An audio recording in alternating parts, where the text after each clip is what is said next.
Oh, Oh, oh, can you hear? I can hear you. Can you hear me? No.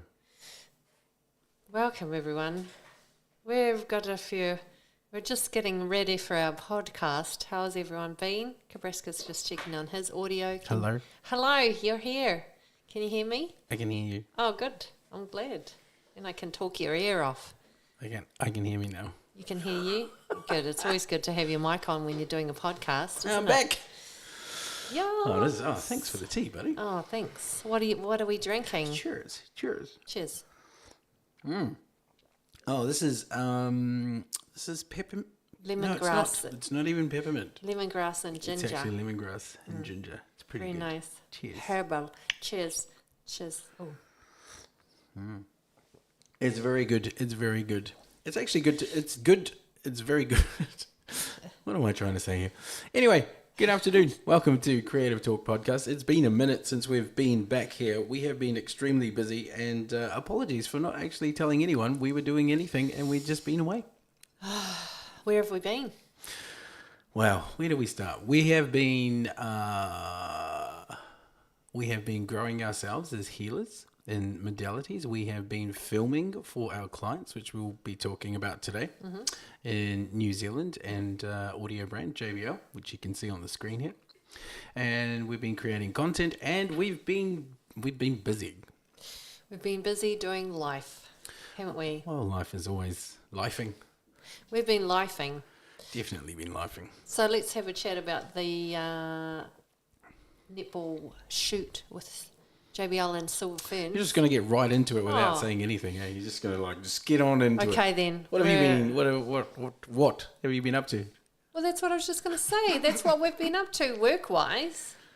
Yeah, I thought we were going to talk about the Silver Ferns first. No? Okay.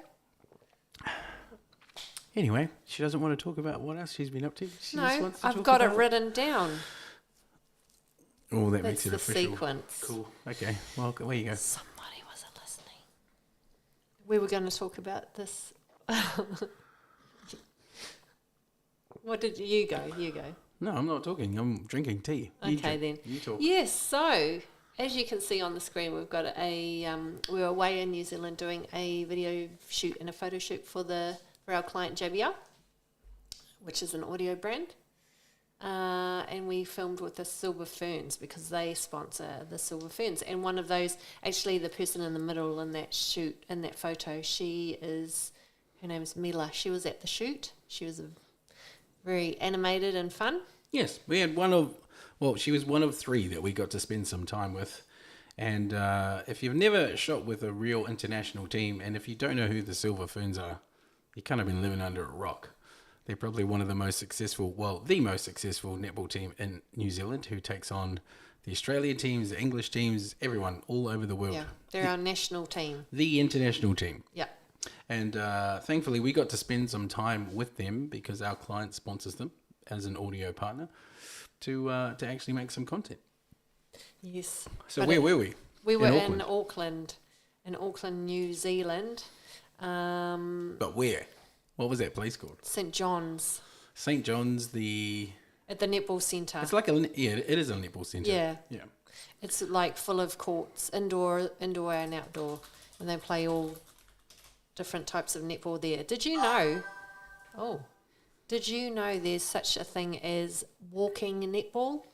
No, I didn't. So our client actually plays walking netball. This is something that elderly people can get into. She's not elderly. She just likes all forms of netball. But, yeah, so you walk, you don't run. Yeah. Yeah. Are you going to play that game? No. No. I think the last time I played netball was when I was, I don't know, really young. In primary? Probably. Yeah. Probably primary. They've got big men's divisions now. Yeah, and they've got indoor, they've got outdoor, obviously, and then now they've got walking. Yeah. Walking netball. Yeah. Which is, I actually think that's kind of cool. You know what? If my mum played walking netball, she would smash the competition. She'd definitely smash competition. Because my mum is very competitive, especially on the netball court, and she was a very good player. She was a very good sports person in her day. She was a very good player. So I feel like she she'd probably end up running, knowing her, and then she'd get fouled or whatever for running so much. I really think your mum would be a brutal person to go up against in sports because, like you, is extremely competitive, which is where Amber gets it from. She's very tough. Yes, very. I see it. I think maybe she was a bit disappointed because I wasn't as good at sports as she was. You are though. You're really good at softball. No, not that. Any other sport though, terrible. But hey, what sports have you seen me play? Far out. None. I've seen you play fall down the stairs. That's not Has a anyone sport. seen that game? Far out. Ask Isabella about that. She knows all about falling down the stairs. Oh, poor Isabella. Oh. That was a good fall though. You know, that was a good fall. 20. Anyway, and then the recovery was good. The recovery. Yeah, the getting back up was Isabella's fall. Like it never happened, you know? Poor she didn't Isabella. Stay on the ground like, she just got straight back up. She did. And then the next day she was covered in bruises from that fall. Yep. It was a good at least 20 steps down. Yeah. Whereas yours was only 5 or 4. 4 roly-polies. Yeah. Yeah. And that's what happens. That's what happens sometimes. Yes. So this video is one of the ones we shot on the day with the team at JBL, and those are the 3 players. It's always heaps of fun at the video shoots, photo shoots with the Silver Ferns because they're really cool and they, they dance and they're easy to work with. We didn't have a lot of time. No. We had 2 hours to basically film them doing 3 different locations. Photos and some pieces Videos. to camera, like what you're seeing here.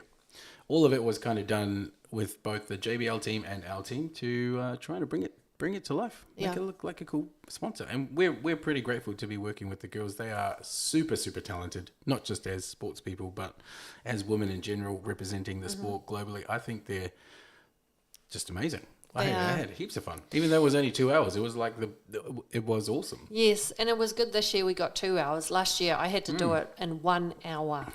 Oh, did you? Me and the crew, we did it in 1 hour, and it was awesome. But it's very, you've got to be really onto it. But yeah. What, do you think last year's was better than this year, or this year was better than last year? I think this year we had more, because we had more time, we could do more things. So I liked it this year. And the girls were different. There was only one that was the same. I mean, they're all cool, but it makes a big difference when they are good mates and they all vibe off each other. So they all got along. They're such cool ladies. Yeah. And we had a lot of support from the organisation in New Zealand Netball, which was amazing. Yeah, they're very good. We pretty much got free run of the space to do whatever we wanted. We did. And we did things in the training room. We did things upstairs in the locker rooms. We did downstairs on court. Yep. And then we did some really funny pieces to camera, which is all going to be coming out on JBL New Zealand's page. So if you watch out for that stuff, Silver Ferns content, it's coming out. Yeah, that was heaps of fun. That was heaps of fun. I really enjoyed that one. What else have we been up to? This is just in the 2 weeks that we've been away, so we've done a lot. 4 weeks. We have been doing. What have we been doing? We also went on a mediumship workshop with 2 of the best. I'm going to say 2 of the best psychic mediums in the UK, from the UK. We're actually going to play a bit of a snippet of a documentary that they have, which is on their website, about a little bit about them and a little bit about mediumship as well. We need proof, and we need good proof. Anyone that has inspired you, touched you in some way that's made you think about life, is able to come through. As I begin to work in the spirit world, I know I have a gentleman with me, and I know this gentleman feels like Dad. And it's their evidence, what they give, that will inspire you. As I become aware of the spirit world, I know that I've got a partner here, and I know she comes in very, very strongly. This reading today, one person came through. It was my partner of 23 years.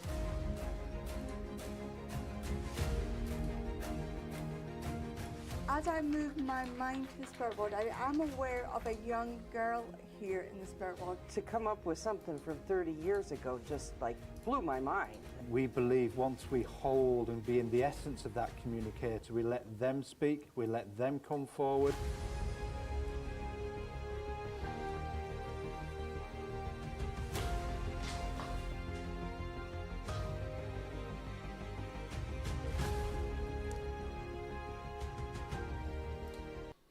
So this is evidence of the afterlife, which is going to be put out as a documentary coming really soon from these two here, which is Kerry McLeod and Philip Dykes. Yeah.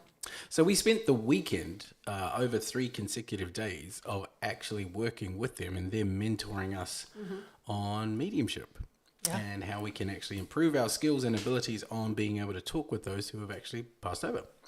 Yes. How'd you go? This is the second year doing it's it. hard. Yeah, it's hard. But you know what? It wasn't as hard as the first year. This is the second year that we've done it. How long have we actually been doing mediumship for? I'd say at least 5 years now, right?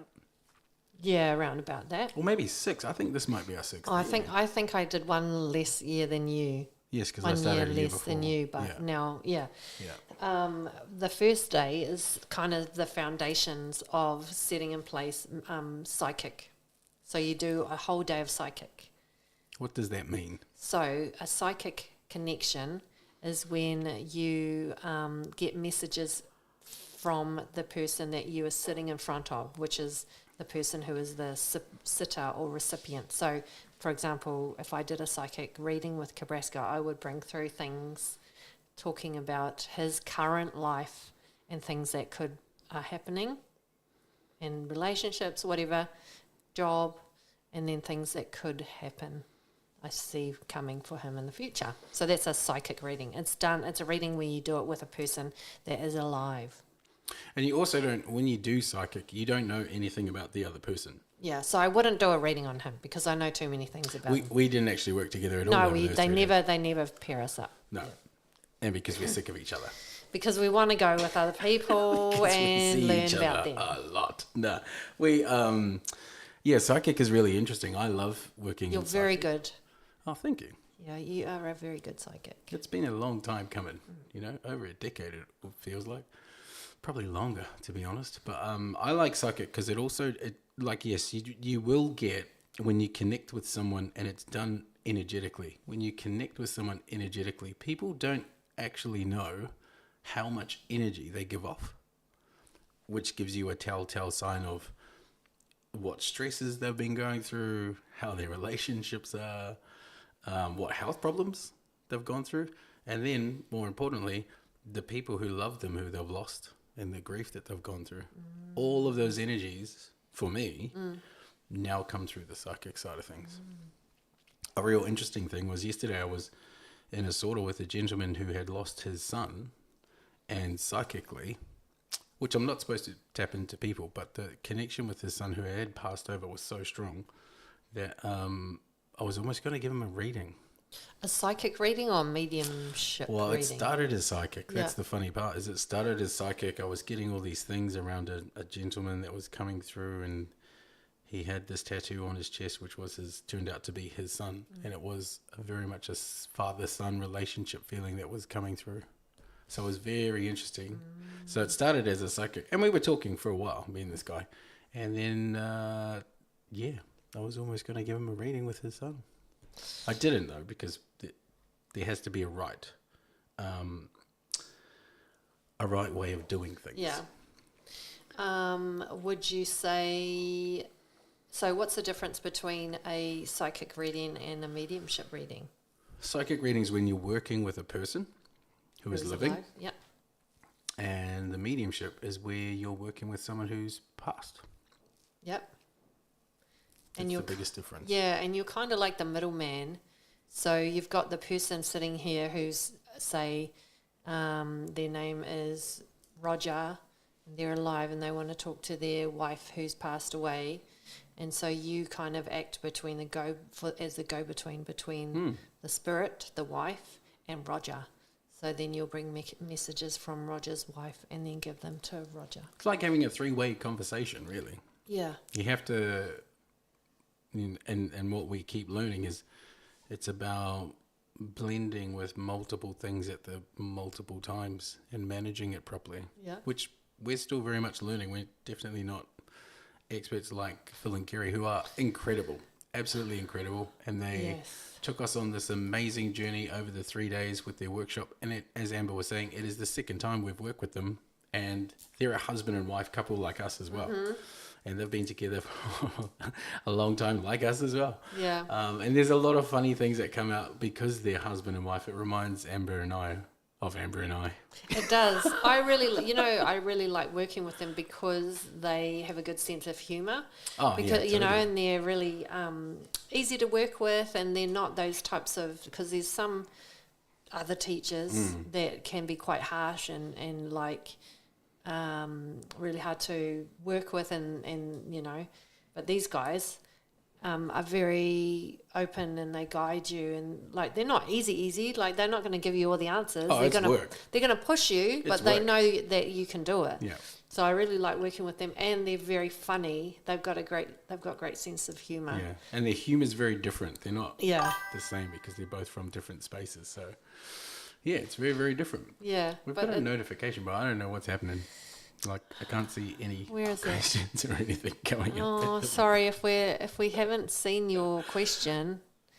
I don't know where it's going or what is happening with it at this stage. But keep talking. I'll try. Yeah, so mediumship with Phil and Kerry. There were other people on the workshop as well, so we get to work with those people throughout the 3 days, and there's several sessions a day where you learn and then you put it into practice.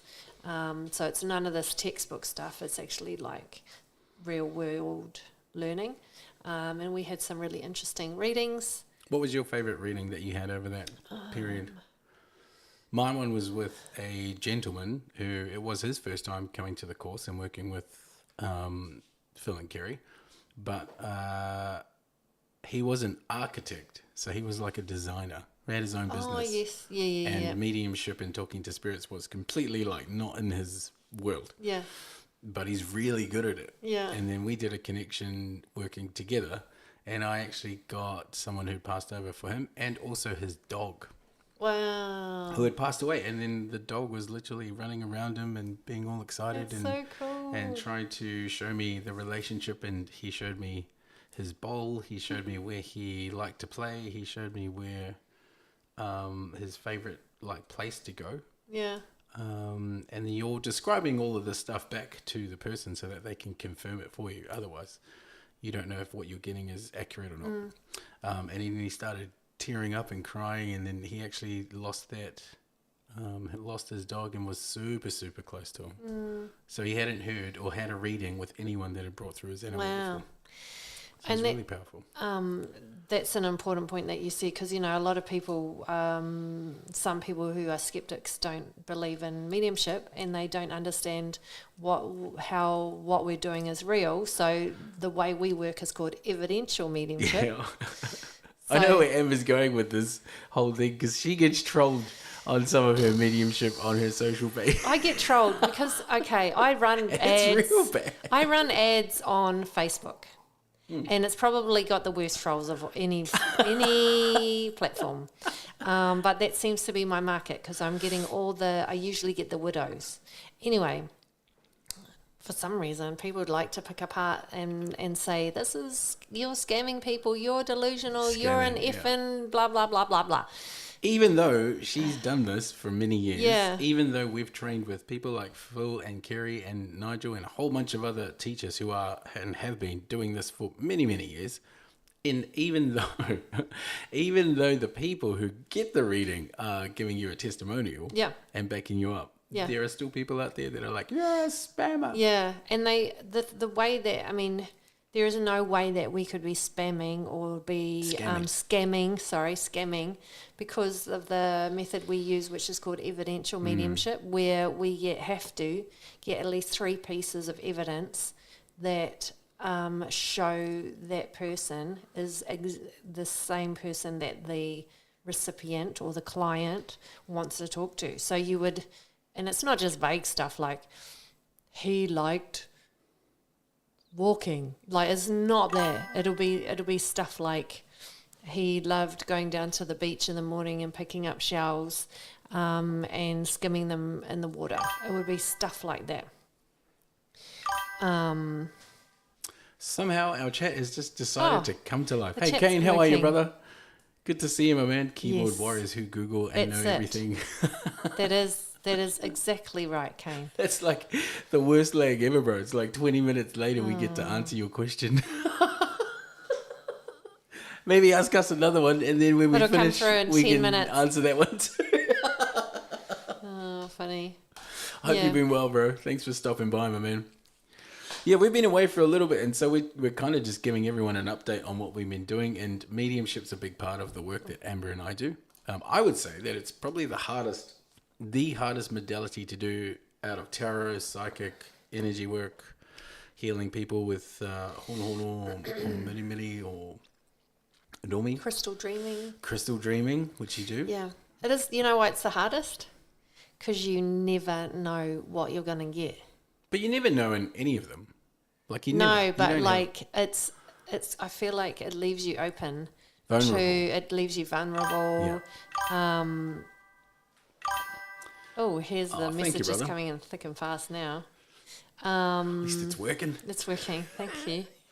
Yeah, and I think, I mean, you don't know what you're going to get with any of them, but people are so, because you're relying on a spirit, a person that's in spirit, to be able to connect with you and you connect with them in order to bring messages through to the recipient or to Yeah. your client sitting in front of you, and they're often so grief stricken that they want to hear from them so much, and so you don't want to get it wrong. But then we did learn on our course, no, it doesn't mean no.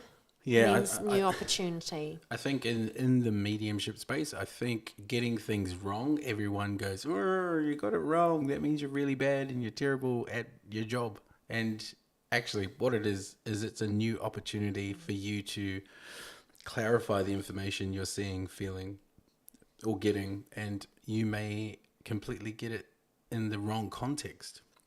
And so you have to go back and fine Revisit. tune what it is that Yeah. you're looking at. So I learned a lot in that second workshop with them in the second year. I'll definitely go back next year. Yeah, me too. Yeah. They're very good teachers. And Yeah. should we talk, speaking of mediumship teachers, should we Oh, have a you little... should. Yeah, totally. Okay, so our main teacher that we trained under for many years, Totally tell. he's going to be a special guest next week. We are starting having interviews with people on Yes. this podcast Yes. because we're sick of talking to each other. So Nigel Edu is our teacher who has been literally our mentor for many, many years. One of the many, actually, who has supported our growth, who has given us insights and knowledge and shared all of his wisdom with us. And we are super excited to bring him on the show next week, next Thursday. Next He's Thursday. going to be our first guest ever. Yeah, and we thought we would pay homage to Nigel because he has taught us so much, and if it wasn't Yep. for him, we wouldn't have been doing paid readings or healings like we are. So, yes, we're very excited to have him on the show. So, first big guest next week, Nigel will be joining us virtually, and not in the studio, but virtually, and we'll be having him live on our Creative Talk podcast, and you guys can check him out next week. Yes. You can ask him questions. You can, Yeah. well, that's if the chat is If working. the chat's working. And you can ask him questions about anything. He's got a wealth of knowledge and experience, been doing what he's been doing for a long time. Yeah, in the spiritual world. He is one of Australasia's best, Best. psychic mediums Best. healers. And he's also Māori, so we do connect in a number of ways. So yes, we did the netball shoot with JBL and the New Zealand Netball Serval Ferns team. We attended a mediumship workshop with Philip Dykes and Kerry McLeod, who, if you ever get a chance and if you want to learn more about that, you can check them out. They've got a massive portal of free stuff on all of their websites that they have and on their social pages, and they're fantastic people. So we can't say enough about them. We Yeah. had a lot of fun and it was awesome. Yeah. And then we've also been attending and building our knowledge within the trauma side of things. And we actually went to a workshop with a guy by the name of Dr. Gabor Mate. And he's probably one of the versed authors and also a practitioner within the space who we got to spend some time with, and not spend time with, but we went to his event that was held here in Melbourne. Here's a little bit about what he talks about. When he talks about trauma, he talks about children, he talks about how trauma affects us as people, and he's written many books on the subject. Human brain is actually the relationship with the parents. And if the parents are present and emotionally attuned and available, child brains develop properly. But the parents are stressed, the child absorbs the stress. What can they do with it? They tune out. And that tuning out thing is programmed into the brain, and then 10 years later or 50 years later, we say, you got this disease. No, you don't. You've got a coping mechanism that's no longer working for you, but it had a function when it first came along. So this whole idea, and by the way, if a family comes to me with their ADHD child, I'll say to them, what you've got here is a very sensitive child. That sensitive child is picking up on all the vibes, energies, and stresses in your family. You want to help this child? Deal with the whole family. Look at the parental relationship. He talks about a lot of things in his latest book, which I'm halfway through reading, which is called The Myth of Normal, is incredible. This is the book here. That's the title that you can see on the screen. And it's phenomenal. If you want to learn more about what's kind of going on in the world today and how Western doctor protocols don't actually treat what's actually wrong with people. And he's a physician who was practicing for over 30 years and saw multiple clients and all different ages and ethnicities. And he got sick of prescribing, medications and things that just didn't work for people. And what he's found over the years is that illness and health and healing, there's more ways to do that. Some of them are the ways that we do. Some of them are just complete misunderstandings on how our bodies work. And some of them are just wrong. Like absolutely just wrong. Yep. But there's a chapter in there which is really interesting, and he talks about children of today. And he talks about how technology and mobile phones is now creating children without emotion. Yeah. Children that don't know how to feel, and how the technology has started parenting the children, because the parents either leave the children to use the technology how often that they want. The children get access to the technology at a very young age. And there is an emotional connection and bond that just doesn't happen between a mature adult that has knowledge and a young child, which is now being replaced by children using their mobile devices and parenting each other through social media. And it actually creates a whole generation of people who are, one, addicted to the dopamine of having your phone, and two, completely emotionless when it comes to everyday things. And an example that he talks about is bullying. Yeah. And how these children of today, they don't even care that they're bullying people because they can't feel anything. Yeah, and it's just like the troll mentality, right? Oh, totally. They just Same go thing. online. Same thing. They don't care that what they're saying really hurts the person because it's just on a social page, it's not on, I doubt they'll go to their face and say that to their face, right? Well, that's the thing, is that they will be social warriors on the mobile and on the chat and in the groups, but you bring them up face to face. Like in my day, it was all about face to face, and if you couldn't handle face to face, then you just shut your mouth. If you couldn't handle the jandal, you gotta leave the town. Well, the jandal gets thrown at you. But this is what's changed, and from our generation through to my sons, who are now in their mid to late 20s, there is a big problem that's happening within society, and technology has a really big part to play in this, as does social media. These platforms that these kids are on, everything is just being thrown together without any kind of restriction. And parents are just trying to do the best that they can without even knowing the effects of what's happening. But what we can see is that children are changing. Yeah. There, and this is the thing. Like the children, what Dr. Gabor was saying is that kids are the adults the parents are distracted, and then, you know, they don't care. They don't care about so much what the kids are doing because they're too busy. And they think, oh, as long as the kid's in their room, you know, as long as the kid's in the room, then it's fine. And so, but they don't know what's going on the phone, right? And what seems to be the reason why these children are growing up and are emotionless is because instead of going to their parents to get the knowledge and information and experience from someone who's mature and older and wiser, which is how we got our information. My mum and dad were my encyclopedias. Well, my mum was. My dad pretty much just beat the hell out of all of us. But that's a whole other story. But my mum was really cool. There's some trauma we need to heal there, Kebrasca. Yeah, we've been on the journey. The journey. Have a tea, mate. Do you have whiskey though? No. So, you know, there's been a lot of things that have happened within the generations changing, and what's happened from the time we had our parents, who were our phones and our mentors and our guiding tools. We've had technology jump into place, and then the technology basically replaces the parent because the kids start parenting each other through their phones. So instead of asking mum and dad, they just ask their mate, and their mate has no experience. No, because their mates, they're all just as dumb as each other. You know, like imagine 12-year-olds trying to solve stuff and they don't actually know what they're doing. And they think they know because they've got access to the internet, and then they think they know everything already. So now they become emotionless, feelingless. They don't feel happy, sad. They don't feel responsibility. They don't feel consequences. Remorse? They don't feel remorse. Guilt? Nope. Nothing. Perfect example. Completely numb. They're completely numb. Can I share an example? Yeah, sure.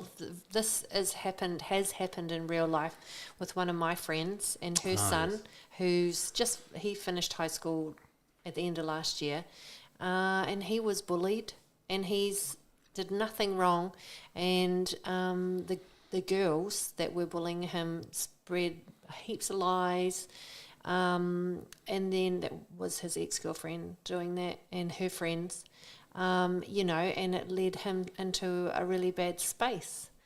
And there's no consequence for that. And then finally, after how many weeks, the ex-girlfriend sent a text to her friend going, oh, I just made it all up. Are you going to say what it was or no? It was pretty bad. They accused him of rape. And Which never happened. Never happened. He's the kindest, most beautiful man now that you could meet. And then they went on social media and they basically hunted him and bullied him on social and off social, and under an accusation which was just fabricated by his ex-partner. Yeah, and none of the girls even give a shit. No, they don't even care. They don't care. They just act like, oh, nothing. But you know, they wanted everyone. They spread it so much so that he could, you know, to make him feel bad. But for what reason? Other than that, she was a bit cray-cray. Well, what I think is going to be really, really hard in the future, like, because now we're just talking about the mobile phones taking place. Now we've got AI. So now you've got an extra layer, which is still disconnecting parents and kids together. Then you've still got mobile phones and you've still got technology. So now you've got multiple layers of disconnection. Like if we have feelingless, emotionless children now, what are we going to have with an AI generated parent? Robots. Or like robots maybe. Everyone's going to be parenting children. But you know what? Speaking of... That stuff is what I worry about with my son. My brother. Yeah. Yeah. And I used to worry, my sons, when they were at school and that one of them went to Wesley, that they were both bullied as boys and being quite skinny, because you don't get sexy and big until you get older. But they were really small, so they got really bullied at the schools that they were at, and I had to rock up and just have a little quiet word with some of these people just to make sure that they... Did you become a bully? No, that's not what I do. It's called being a dad. Did you throw a jandal? I don't have to. If you're a proper dad, your voice is enough. You don't need to physically hurt anybody. You can have a tone that just makes people pay attention. That's that Māori tone, you know? It is, brother. It's the stuff that we all worry about, to be honest, as parents, and wanting to make sure we're doing our best. No And quiet discussion exactly. for Kane. Yeah. No, exactly. You know, going back to your thing about AI and where is it going to go, it reminds me of that recently in the last few months or something where that boy in America thought he was talking to a girl And he they wasn't. yeah, and it The was a catfishing chat thing. bot, and then he committed suicide. Yep. You know, And then like after he died, the whole chat was just making fun of him. That he was like, it was his fault anyway. He's so stupid. Nah, he should have known better. It's like, you don't know, dude. Like, you don't know you're being catfished. No. That's why they call it catfishing. Yeah. Because you have no like it's so clue. sad, and that the fact that people make fun after somebody has passed or somebody has, like, not only have they been bullied to a point where they want to take their own life, but then they after the fact, these kids aren't like, oh my God, I'm never going to do that again. I'm going to There's no remorse. There's no remorse. That's what nothing. really shocks me, because I would be thinking if I would had it, say if I was involved in that group, I never would be, but you know, as a young teenager and being like, oh my God, no, this is the worst thing that could ever happen. This kid, what's going to happen now? You'd be so worried. You'd be like so remorseful, and you'd be doing everything that you can to be a good person and live in a good way and not ever be a bully ever again. And you know, and on the other side, because we know spiritual stuff, I'd be like, man, this kid's going to come and haunt me, and you know, I'd be thinking like that. Thank God I never bullied anyone. I did. And I'm sorry to Norman, who I did bully. I remember Norman. Yeah. Sorry, brother. Yeah, if you ever see me, we'll get a beer. I was a bully. I'm not going to lie. That's because you were being bullied in your home. Well, yeah, but that's still no excuse. But I was one of those guys that would like do stuff at school for sure. You weren't always the bully, though. No. You were also a kind-hearted person. Oh, thanks, babe. Thanks. I've heard stories about you sticking up for people, Yes, like I our think gender will friend. be used, says Kane. Exactly, brother. Exactly. No, but look, it's not all doom and gloom out there for all the parents that are watching and people who have children. In the book, they actually talk about why it's so important to have the parent and the child relationships and time together to be able to share and talk through emotions and responsibilities and experiences and share all that with your children as much as you can on a day-to-day basis, so basically, that they can be grounded but also have the knowledge and experience to know, one, you're going to support them, two, they can come to you and talk to you, and three, that there's a way, you give them a way to deal with the situation. Yeah. And that's what their peers don't do. Their peers say the opposite. They'll be like, oh, it'd be real funny if you just made this joke and just imagine how funny it would be. Because they have no knowledge of consequence. Yeah. And they don't think like that because they're young peers. You know what worries me? So if these kids are like this now and they're going to be getting into the workforce in the next 10 years or whatever, what the hell is the workforce going to be? Oh, there ain't going to be no workforce. It's going to be a bullying workforce of people making up crap to try and get the promotion. It's already bad enough, you know, with bullying in the workplace. But can you imagine these kids? One, they won't care. So two, there'll be AI doing everything. So no one's even going to use their brain because they'll be like, zombies. What am I going to do today? I just go, far out. I don't know, man. I'm just this generation coming up. I always think, the one now is bad, but it's getting worse. But you know what? It's our generation's fault. Yes. We implemented the technology which is now running the world of today. We're the ones that gave them the phones. We can't go back, right? Actually, don't blame it on me because I don't have children. So my cat, she is beautiful. You do. You have looked after my sons for most of their lives. Though. So yes, I've got stepsons. But they and they love you. Absolutely love you. I don't boss them around like I do sometimes. She actually does. She's like, they're good though. They listen. They listen. They listen to me. Yeah. They don't have a choice. Yeah, come on. Exactly, bro. You know the real. We know the real. Okay. I've got a Māori mum, so of course I'm going to be bossy. Just passing down the trauma. Yeah. Anyway, Gabor This Mate's is why we book, need this book. The Myth of Abnormal. No, The Myth of Normal. Yeah. If you have time, grab a copy. Grab a copy of some of his other books. He Yes. talks about things like ADHD and how that's just not a thing.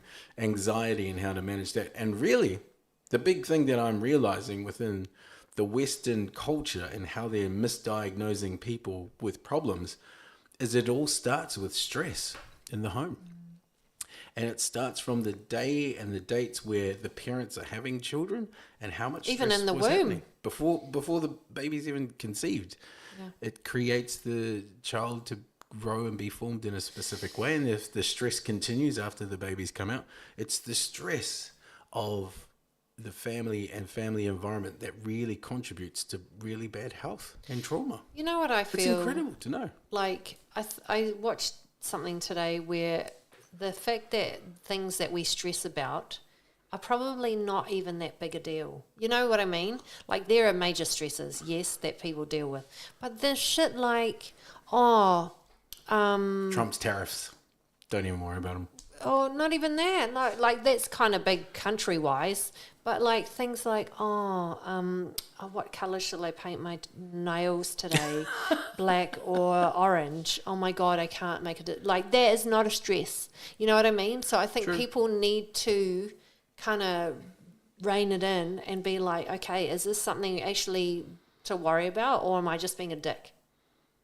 Probably being a dick. Yeah, most of the time you're just being a dick, you know? But that, you know, it's because we're all in this environment where it's expected for you to look a certain way. It's expected for you to earn a certain amount of money. It's expected that you are a success only if you've completed A, B, C, D, and E, and you can talk about things, right? That all these measures of social or society Expectations. are actually just added stresses that we never. Man, back in the day, if I could just go out and just kill some pigs, or like shoot like a deer, I would do that in a heartbeat. I'd go back to You're the wild. talking about hunting. Yeah, like that's what we were supposed. That was what we were made for. Go out and Yes. get some meat and bring it back. I can do that. You're not killing it for fun. I can It's do that. to support the family and the tribe. But and that was stressful. But now we've added all these other Yeah, extra things yeah. on top of that stress. It and it's wasn't- that yeah. amount of stress that we have to deal with every day that causes things like cancer, causes things like Yeah, I know. eating disorders and a whole bunch more addictions. Everything is based on the stress that we are trying to manage in our lives. It's crazy. Yeah, like when the hunters and gatherers, like when the hunters went out to get the beast to bring back to feed the village, they didn't get home and then have to go, oh my God, my crypto's down. Oh no, what am I going to do? You know, there was none of that. They just like cut the meat up and distributed it and then had a massive feast and then dried the rest and had food for the winter. So A lot less let's stressful. just go back to that. A lot less stressful, right? Anyway, the book, The Myth of Normal, is out. Dr. Gabor Mate is incredible. He's a great writer as well. Gives a lot of examples And a on very what you good can do. speaker. Yeah, when we saw him, was the so good. room was full of practitioners. I'd say like 90%. Do you think? I don't know. Yeah, I because think- remember when he goes, raise your hand if you're a practitioner in the thing, and like the whole room went up, apart from me, you, and maybe 5 other people. You reckon? And then he goes, how many of you have had your boss ask you how your well-being has been? Oh, I thought that And was... then everyone put their hand down. Oh, okay. I thought he was asking how many of you have been to a doctor recently and they asked about your well-being, which is... No, they were the 0? actual doctors. Oh, The actual okay. people who are in medicine. Yeah. Anyway, it just shows that doctors don't even get asked how their day is. They just have to tick the numbers over. Anyway, It is like that. it's a great book. Great book. And I've read quite a few of his, and every Yeah. single one of them just blows my mind. Because what we're told by Western society and doctors in general is that they have all the answers. And I'll tell you right now, if you read these books, you will realize they do not know a damn thing about how to help us. We can't say You too can much. help We will yourself. probably get banned if we talk about it on this channel. Well, we've already been banned on TikTok, so that's awesome. Thanks, TikTok. What's you guys happening? are great. TikTok, We got banned for nothing, and like I don't even know why. So because we're it is saying what the it is. truth. Because TikTok can't handle the truth. Oh, here we go. Here we go. Here we go. Amber's saying the truth. Anyway, what's the next thing? The last thing we're going to finish off with. The thing the world tells you at 22. This is Gary Vee, right? Yes. What's this that he's talking about? He's talking about, play the video. The thing the world tells you at 22 is have your shit figured out. My friends, nobody has their shit figured out at 44, let alone 22. You all know this. A lot of you have parents that are trying to push you towards a specific job because they think it's safe and you're gonna make money. But you hate that shit. You don't wanna be a doctor. You don't wanna be a lawyer. You don't wanna work in the family business. And 18 to 30 is when you should be taking risks around shit you want to do. So if you love soccer, football, something in that. If you love running marathons or rock climbing, that. If you love hip hop, try to get into the hip hop world. Like, I think what I would do with all these options is only pick things from 18 to 30 that were things that I'm genuinely interested in, because being interested in it will give you the energy to get it done. In the beginning, this is when you should take the highest risk. The thing the world tells Gary Vee's always like, he's got the best way of explaining the most complicated stuff, the most brutal way of just making a straight message. I really love the way he makes his content. Me too. Like, if I could say the F word in every single clip, but it's just like, I do swear a lot, but I don't. He's I known for don't make swearing. content that has a lot of it in it. But he just, Yeah. he just does his thing. Yes. Kane, yeah, hold up. We got banned. Yeah, brother, we got banned. We didn't get banned from the page. We got banned from going live. And I think it's because Amber was talking about feet too much, to be honest. Oh, look. It's not feet. One Blame too it many on videos technical about feet. issues. Well, you're the one that was revealing your toes. So, What? anyway. What are you talking about? Let's go back to this. The actual thing we're talking about. You're getting sidetracked. I'm answering the chat. It's like it's part of the thing. So this is all about people having options and really kind of making a decision as to whether they go into the workforce or whether they follow and do things that matter.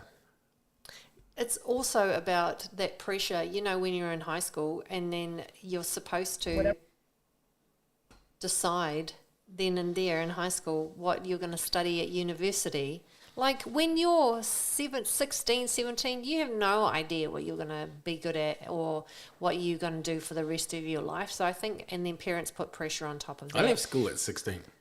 Yeah, but then so did you know what you wanted to be? I was going to cook burgers. Exactly. Imagine if you were still cooking burgers now.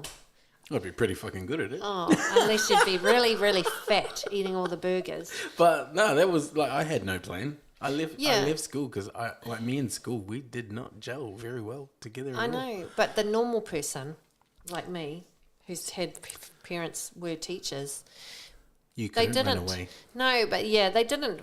They didn't pressure me, but I know a lot of parents do pressure their kids. Like, there's some cultures which pressure their children to be a certain thing, like a doctor, a lawyer, a nurse, or whatever.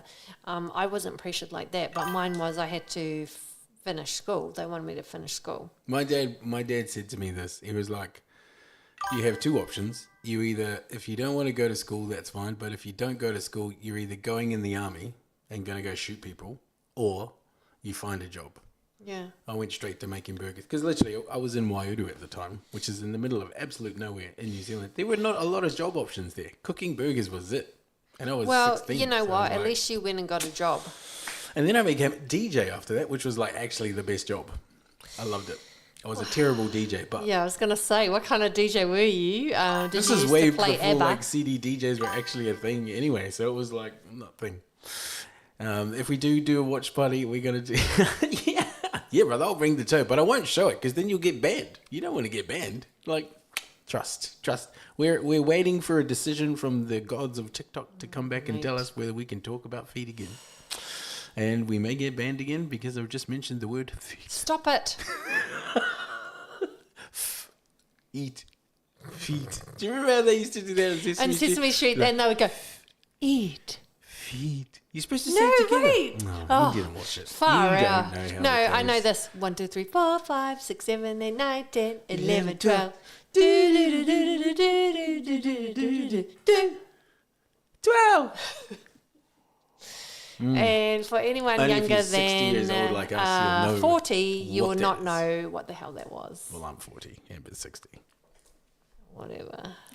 Anyway, no, so that video is about not pressuring or not thinking that you need to know everything when you're at school or even when you're 22, because the things that when I was 22, I was finishing my degree. I had finished, and I did know what I wanted to do. But that's because I had a year off. Went and did some travelling, worked in a really shit job with a shit boss, and then I went, I don't want to do this anymore. I want to go get an education, and then I went to uni. Yeah, wow. You know, like I think people need to do that kind of experience and then go, oh, actually, I don't like that, so I'm going to go towards something I do like. But here's the thing as well. So you did that at school level. Now that you're a business owner with multiple businesses, do you still know what you're doing and where you're going? I kind of have a rough idea of where I want to go. Be honest. I don't.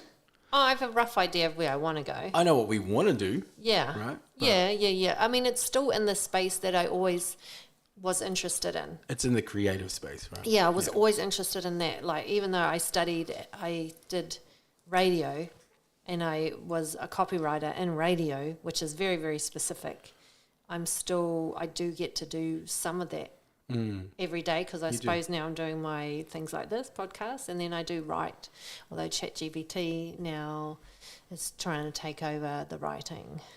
It's pretty fucking good at And it. Let's be honest. I still use my brain. And it's getting better. Every 3 months it doubles. So, like, you know, I don't know if we're going to need humans around for much longer with the rate that thing's going. If it can do my shopping and clean my floor, that's what would really impress me, though. Look, You know? we're going to get a robot, because we need somebody to do the vacuuming, because I don't like asking you all the time. See, that's one of the stresses that stresses me out. Always having to remind someone to do their cleaning. Look, Ladies, like, raise your hand if that is something that stresses you out. 'Cause I think every man on the planet will know cleaning is not part of our DNA. Just saying. yeah, but it's about time. It needs to. Well, invent something that can do the cleaning then. Well, we did. It's a robot and we're getting one. That's what's going. Yeah. We'll get 2 of them. But then, you know what? We kind of have a robot feeding the cat in the morning, but she We still do. insists. It's not a robot; it's a self-feeder. But and on a timer, she still insists on being fed by us now in the morning. And what else has she been doing lately, Papa? Our cat has an actual morning routine, Yes. which involves me getting up at 5:30, sometimes 4 a.m., sometimes 6 o'clock, just to take her all the way to the rooftop where she can spend 1 second outside in the freezing cold to then go all the way back down. To And me. then here's the wait, it gets better. This is the best part. Then my cat will go into her litter box and take the biggest dump ever, the biggest thing ever, and then she will then say, "Papa," after she's finished, as if it's like, okay, I've just finished taking a dump, and now I want you to clean it. This is how it goes. That's 'cause how it goes. I'm And still then she in bed. goes and has her breakfast while I'm cleaning her. fucking This is what happens. So in I'm the a morning, slave. you are a slave to I'm the a cat, slave. to the cat only. So in the morning, this is what we hear. Because the cat's not allowed to sleep on her bed, but she's got her bed next to that. And so she sleeps on that, but then she gets up early and we hear scratch, scratch, scratch on the bed. And then we're like, no, we're sleeping. And she's like, and then she goes, Papa, and then that means she wants to go outside. These are actual noises that our cat This is makes. how she This talks. is how she is And then with us. And then Kebrasca's like, Kaji, I'm sleeping. And she's like, Papa. And then he has to go upstairs with her. Which is 2 stories. I have to go 2 stories up. And he's half asleep. And he goes upstairs and it's dark and she runs up. And then he opens the door for her. And it's been getting cold lately. So then she just sticks her nose out like this. No, it's too cold, Papa. I'll go back. And then she comes back inside. And then she might do a poo. No, she does. And she does do a poo, and then she Encore every and day. then she finishes her poo, and then she says, "Papa, woo!"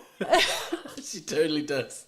And then if he doesn't answer or doesn't go down there, then she goes, "Hello, hello," and then he has to go down, clean up the poo, and then she wants her breakfast. Oh, yes. Yeah. Well, Yeah. the demand doesn't stop there. Yeah. You think it's bad being married. Try being married and having a female cat, you know? It's a new thing. And I'm not sure I signed up for it. You to be did. honest. You love her. Because then, oh man, these two kissing and cuddling. I said, come on, my love. Ah, my beautiful. She's pretty gorgeous. Though. Yeah. Let's be Then she honest. has her breakfast. We're in a new breakfast routine now because she didn't like her old one anymore. So we had to change it up. And you have to ask her what she would like that day. So you say, ocean fish or chicken? And then you have to wait for her to reply. So you go, ocean fish? No response means no, I don't want that. Chicken? Or she Yeah. licks she'll lick her. Yeah, or lick her nose. And that's a If yes. she wants chicken, she goes, yeah. Or if she wants ocean fish, she goes, yeah. And that's the one she wants. And you put it in their bowl. Hey. It's a long way from a Gary V. Let's just say, long way. He does that every morning and pretends that he's still sleeping and she knows. She'll jump on the I bed. tell you, Kane, it's hard. It's a hard life, brother. These women just drive me crazy. But you love her. And then after all of that and a playtime with Mama, she comes in, course, she has a playtime with me. The routine's not finished yet. Yeah, no. We're only halfway. So then she has her breakfast, and then she'll come down and get me, and then she'll be like, Mom, and I'll be like, Koji, and then we do a meditation. They do a meditation on the bed. She loves meditation. She does. She sits there and she poos. She stares and at me loves like it. a creep sometimes. She, I catch her. I'm like, open my eyes like this, and she's like that. I'm like, I wonder where she learnt that from, though. Just closing my saying. eyes. And then after that, we have a little playtime with the wool. She likes balls of wool. That's her toys. And then Papa comes down after that and Tucks her in. tucks her in the bed. She likes to go in our bed after we're out of the bed. Yeah, she doesn't like it when we're in And there. sleeps in the bed. Yeah, we were still at breakfast. We still at breakfast, yeah.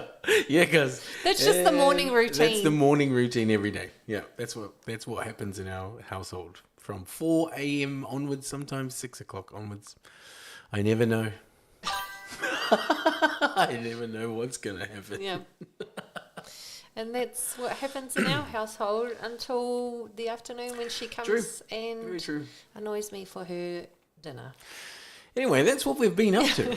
You know, if you ever wanted to know what it's like to run companies and have a place and, you know, do spiritual stuff, now you know. Yeah. It's an interesting life. And I love it, to be honest. We get to do a lot of things and I'm extremely grateful for everything that we get to do and experience, and even being a cat dad's pretty cool. Yeah. I I mean, do love it's cool to travel for work, isn't it? And then you get to do it with somebody that you actually like. Sometimes. But, you know, it's usually fun if they listen. Yeah. I mean, the cat. Yeah. But look, that's been our episode for Creative Talk this week. We are going to be back next week, next Thursday, and we're going to do it in an 4 p.m. earlier time, 4 p.m. Yeah. So we're going to be here at 4 p.m. We're going to have a special guest, Nigel Edu, who's going to be joining us. We're really excited about that. And he'll be talking to us for the whole podcast. So if you have any questions about mediumship, you can DM us on socials and we will ask him. Mediumship, psychic, anything like healing, spiritual stuff. Let us know and we will ask him as well. let us know. Until then, we will see y'all next week. And we hope you have a great weekend. We hope that you stay safe. And if you do want to read the book, make sure you grab yourself a copy of The Myth of Normal from Dr. Gabor-Mate. It is absolutely incredible. Take care, everyone. We will see you again next week. Bye.